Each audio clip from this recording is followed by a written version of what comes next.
Hello again, and thank you for joining me at the Markets, Trends and Profits channel. The subject of today's report is related to geopolitics, but it also conveys an important investment hypothesis. In my next video, I'll share with you the amazing story of my recent experience with Amazon, namely, the abusive behemoth has entirely cancelled me, deleted all my records, books and reviews, and stole all the royalties they owed me since at least December 2019. I'll post this story in another few days. Anyhow, back to our today's subject matter. On August 15, 2021, when the Taliban took over Kabul, I posted an analysis in which I noted that the event would prove to have very far-reaching consequences and that the United Kingdom might sustain the greatest setback from it. This was confirmed by an avalanche of furious reactions and unanimous condemnations from London. For example, in a London Times article, Foreign Secretary Dominic Raab denounced the American isolationism. America has just signaled to the world that they are not that keen on playing a global role. The implications of that are absolutely huge. We are going to have to do a hard-nosed revisit on all our assumptions and policies. But the gravity of the event for Britain was perhaps best captured in a single sentence uttered by none other than the UK's former Prime Minister Tony Blair. In an interview with Sky News on 23rd August, he said, "We are at risk of relegation to the second division of global powers." Reactions and contingency plans were considered with some urgency in the British halls of power. Daily Mail dramatically announced to the world that across Whitehall and in British embassies around the world, officials and diplomats are adjusting to the fact that Mr. Biden has adopted America First policy every bit as isolationist as his predecessors. While many people think of today's empire as the American empire, my contention has been that it's in fact a vestige of the British Empire, today rebranded as Global Britain. The special relationship between the US and Britain has been something like the Master Blaster combination. For those of you old enough to remember the film Mad Max 3, Master is an old decrepit dwarf propped up on the back of the Blaster, a powerful muscular giant. The Master manipulates the Blaster to fight his fights and subdue his enemies. But ultimately, the combat-fatigued Blaster is defeated, ending the Master's supremacy. I think that this metaphor could well be fitting of today's geopolitics. For over 3 centuries now, Britain has enjoyed disproportionate influence in the world as a naval superpower and an empire. Even in the 20th century, it has remained one of the world's leading political, diplomatic and military powers. It has enjoyed a close alliance with the United States and has continued to wield decisive influence over many of its former colonies. London has shared with New York the primacy as the world's financial capital and headquarters of many of the most powerful multinational corporations and banks. However, today, Global Britain faces gathering headwinds. Its special relationship with the United States is no longer as reliable as it has been over the past 100 years, and it could deteriorate further. With Brexit, it has lost influence in the European Union, and its recent policies of strengthening trade and financial ties with China, still earnestly implemented by the David Cameron government, has entirely ground to a halt, bringing Chinese investment in the UK to near zero. Britain's most recent accession to the AUKUS military alliance with the US and Australia has set the UK on a path of possible military confrontation with China. In the process, it has also alienated France. But in addition to all that, Britain could be facing another crisis in the near future, namely, Argentina's recent deal to purchase military aircraft from Pakistan, the deal which Britain successfully blocked only last year, could soon jeopardize its control over the Falkland Islands. If there's been any good news for global Britain, I'm not aware of them at this time. However, none of this has diminished British establishment's desire to defend its imperial ambitions. Having thrown off the restraints of its EU membership, Britain has turned its focus on the Indo-Pacific region. Presently, it's sailing its Royal Navy fleet around South China Sea, touring the area's 40 nations and conducting war games with allies like South Korea and Singapore. The objective of this show of force was well articulated by the flotilla's commander, Vice Admiral Jerry Kidd. This is the part of the world where the Navy has retreated in the past 20 years, but recent review has made it quite clear we want to have a more persistent and enduring presence here. The Vice Admiral explained why they want to be present in the region halfway around the globe. 1/3 of the world trade flows through South China Sea, so it is natural that the United Kingdom wants to have a presence here. But in the age of hypersonic precision-guided missiles, the 18th and 19th century gunboat diplomacy won't impress Asia's emerging powers, let alone Russia or China. As multiple simulations of conflict in the Pacific showed, even in alliance with the US, Australia and Japan, the empire would be unable to defeat China. Thus, while global Britain's imperial ambitions to once more rule the waves will certainly come at a high cost, it is unlikely to pay off in terms of treasure. All of these developments have accelerated while the kingdom's economic and fiscal position is rapidly worsening. During the decade from 2010 through 2019, British economic growth averaged a very sluggish 1.83%, but last year it collapsed by almost 10%. In response to the pandemic, the government added £407 billion in expenses and £355 billion in new debt, which is on track to reaching £2.8 trillion in 2025, about 110% of the GDP. The magnitude of these figures is easier to appreciate in per capita terms. Government debt is on track to reaching well over £100,000 per household.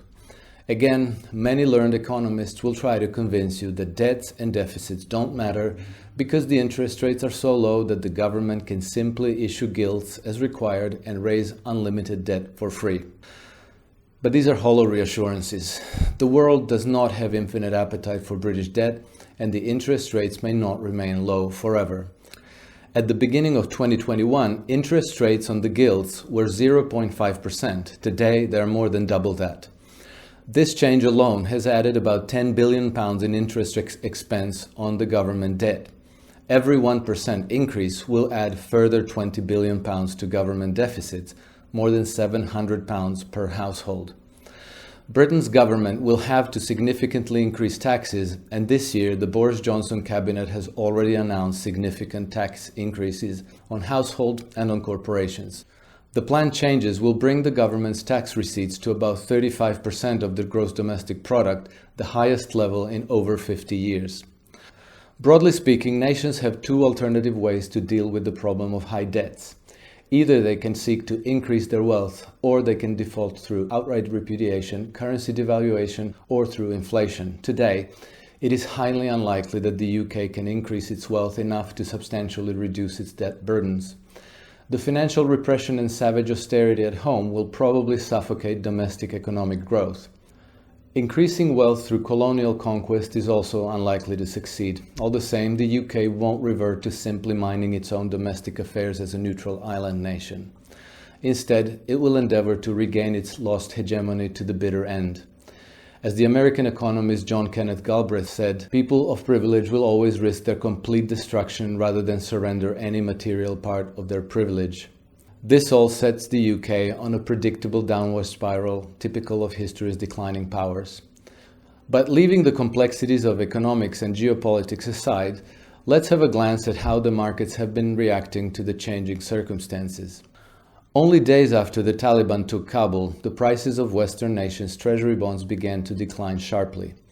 But among the major powers, it was the British debt that has been losing ground most rapidly. The chart shows the comparative performance of the UK, US, and German treasury bonds. I thought it would be interesting to see these changes starting from 27 March 2020, the date that coincides with the passage of the CARES Act in the United States Congress. That date also marks the stealth banking coup in the West and the beginning of the rapid deterioration of all three nations' fiscal positions. If we were to give credence to the wisdom of the crowd hypothesis, the divergence between the German, US and UK treasuries are not random, and the markets have clearly singled out the UK as the weakest player, in addition to its sidekicks Canada and Australia, of course. I believe that over the medium to long term, this trend will probably persist and gather momentum. Our next question is, how bad could it get? Certainly, a substantial increase in interest rates and further decline in treasury prices are all but certain. A few years ago, I came across the chart of the German Imperial bond from 1892 to 1927. I think we should not draw any definitive conclusions from what happened in Germany 100 years ago, but this shows the extreme consequences of the financial and economic imbalances plaguing a fallen empire. To be sure, this chart was drawn on logarithmic scale and the collapse phase only becomes clear after 1919. However, the pattern I circled here does look interesting and similar to what we have observed over the summer. A consolidation and abortive uptrend in 1917 and 1918, followed by a sharp collapse in early 1919 that only accelerated from there. On a linear scale, we would be better able to discern that the trend reversal and the slow gradual decline spanned many years, beginning at the turn of the 20th century. It is important to appreciate that this collapse was by no means a certainty until very late into this crisis. German economy even recorded a remarkable boom period in 1920 and 1921. In his brilliant book Dying of Money, Jens O. Parsons conveyed the mood of the moment based on the testimonies of economists and authors who lived through the period. Here's what he wrote. Industry and businesses were going at fever pitch. Exports were thriving and hordes of tourists came from abroad. Many great fortunes sprang up overnight. Berlin was one of the brightest capitals in the world in those days. Great mansions of the new rich grew like mushrooms in the suburbs. The cities had an aimless and wanton youth and the cabaret life of an unprecedented splendor, dissolution, and unreality. Unemployment was virtually non-existent and profitable speculation in the stock market became one of the nation's foremost obsessions. The volumes of turnover in securities on the Berlin Bourse became so high that the financial industry could not keep up with the paperwork, even with greatly swollen staffs of back-office employees. The Bourse was obliged to close several days a week to work off the backlog. As today, a part of the pundit class argued that deficits didn't matter and that inflation wouldn't escalate out of control because it seemed tame at the time. Until 1922, on the very brink of collapse, Germans and especially foreign investors were absorbing marks in huge quantities. Only the international reputation of the Reichsmark, the faith that an economic giant like Germany could not fail, made this possible. Investors' willingness to save marks kept the marks from being dumped immediately into the markets and thereby for a long while held prices in check. The precise moment when the inflation turned upward towards the vertical climb was undoubtedly timed by no event but by the dawning psychological awareness of the German and foreign investors that Germany was not going to back its money. With that, the rush to get out of the mark was on. Like a dam bursting, the seas of marks flooded into the markets and drove prices beyond all bounds. Today, the UK could be in the early stages of that same sequence of events. A severe crisis at home coupled with the dramatic loss of international leverage and a very costly addiction to imperial prestige. The UK will likely make all the mistakes made by other powers in that similar position through history. It will suffocate its domestic economic growth by imposing high taxes and austerity at home, while at the same time increasing military spending and foreign adventurism. UK's public debt will continue to outpace its GDP growth and the government's budget deficits will be covered with money printed at the Bank of England. This recipe reliably leads to stagflation and ultimately to hyperinflation. Predicting things is a thankless task, but I do believe that at a macro level we can expect the following developments over the coming months and years.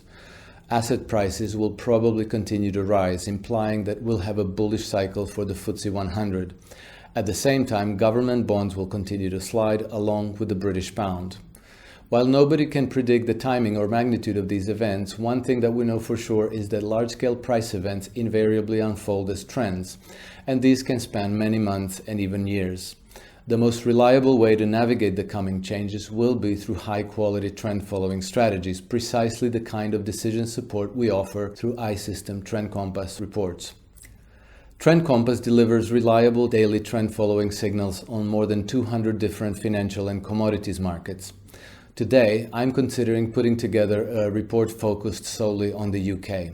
It will cover the main UK markets like the FTSE 100, long gilt and the British pound versus the US dollar, euro and possibly some other currencies. The subscription rates for Trend Compass start at €100 per month and I intend to price the UK focused report at that same level.